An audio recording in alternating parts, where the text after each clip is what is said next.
पर्यटन विभागाचे चेतक महोत्सवाचे उत्तम ब्रँडिंग केल्याने हा महोत्सव येत्या काळात जगातील प्रमुख आणि मोठे आकर्षण ठरेल, असे प्रतिपादन मुख्यमंत्री देवेंद्र फडणवीस यांनी केले। नंदुरबार जिल्ह्यातील सारंगखेडा चेतक महोत्सवांतर्गत आयोजित अश्व स्पर्धेच्या उद्घाटन प्रसंगी ते बोलत होते।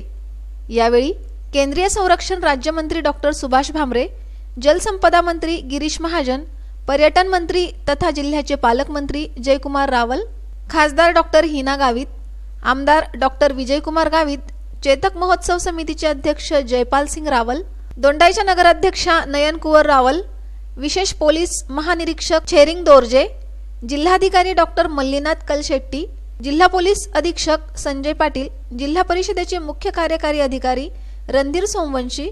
महाराष्ट्र पर्यटन विकास महामंडळाचे व्यवस्थापकीय संचालक अभिमन्यू काळे,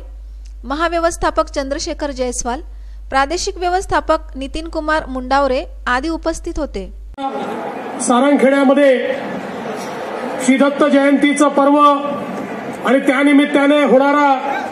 हा ऐतिहासिक अशा प्रकारचा घोड्यांचा सोहळा, या सोहळ्याला आमचे जयकुमार भाऊ पर्यटन मंत्री झाल्यानंतर त्यांनी एक प्रचंड मोठं ब्रँडिंग केलं आणि आज 2 वर्षाच्या कालावधीमध्ये आपला हा संपूर्ण सोहळा आंतरराष्ट्रीय झाला आहे आणि विदेशी पर्यटक देखील या ठिकाणी आता यायला लागले आहेत आणि मला विश्वास आहे येत्या काळामध्ये जगातलं सगळ्यात मोठं अट्रॅक्शन हा आमचा या ठिकाणी हा जो घोड्यांचा महोत्सव चेतक महोत्सव हा या ठिकाणी होतो, तो चेतक महोत्सव हा जगातलं मोठं आकर्षण त्या ठिकाणी बनणार आहे आणि म्हणून मी जयकुमार भाऊंचं अतिशय मनपूर्वक अभिनंदन करतो। पर्यटन विभागाचं, जिल्हा प्रशासनाचं अतिशय मनपूर्वक अभिनंदन करतो आणि